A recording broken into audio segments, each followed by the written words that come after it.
buenos días a todos, soy Jaime Sánchez y hoy vengo a presentar mi trabajo que lleva por título Traducción y terminología del inglés al español en el sector de la ciberseguridad, un estudio terminográfico ad hoc basado en corpus. Bien, como punto de partida me gustaría plantearos la panorámica general a nivel nacional e internacional, y es que el cibercrimen actualmente es el método delictivo principal y en el caso de España, como os indico, es el país más atacado de la Unión Europea.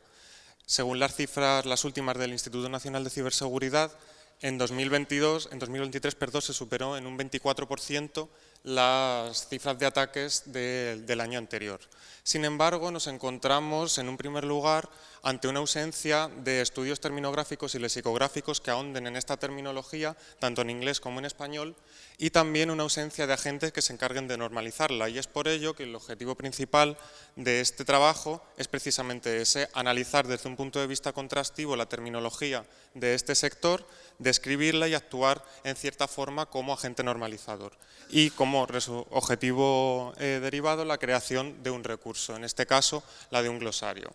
Todo ello, como os indico, orientado a la traducción profesional dentro de este sector. En cuanto a la metodología, es una metodología muy sencilla, está basada en un corpus comparable en inglés y en español, que, como os indico, está formado principalmente por textos actuales de 2021 a 2023, especializados, y en el caso del subcorpus en español, únicamente producidos en la variedad dialectal de España. En cuanto a la compilación y evaluación del corpus, nos encontramos que se llevó a cabo mediante una búsqueda institucional, es decir, de esas instituciones referentes en ciberseguridad, y mediante palabras clave. Y posteriormente, una vez compilado, se llevó a cabo una evaluación de la representación cuantitativa mediante el programa estadístico RECORD, en donde se obtuvo un resultado favorable y estuvo compuesto, en el caso del subcorpus en inglés, por 530.000 palabras aproximadamente, y en el caso del español por 740.000. Ambos subcorpus con 190 textos en total. En cuanto a la explotación de este corpus, que es el análisis en sí mismo, se utilizó el modelo de ficha terminotraductológica de Casas Gómez, si bien se adaptó un poco a algunos campos a nuestro estudio, y para ello, se utilizó para analizar 61 términos. En cuanto a los resultados, nos encontramos en un primer lugar una gran presencia de movimientos metonímicos, afectando a un 15% del total de términos analizados, que se relaciona también mucho con el segundo resultado, que son esos límites definitorios difusos, que afectan en torno a un 40% de estos términos, en donde en la gran mayoría de casos producían errores de tipo semántico en su traducción al español.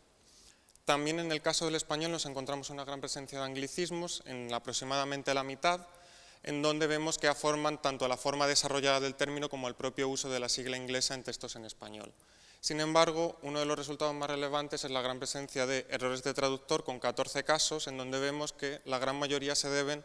a traducciones literales, ya bien sean del significante o de la sintaxis interna en los términos compuestos, lo que nos lleva nuevamente a errores de tipo semántico en la traducción de estos términos al español, como pueden ser falsos sentidos, contrasentidos, ambigüedades e incluso sinsentidos a la hora de redactar estos textos.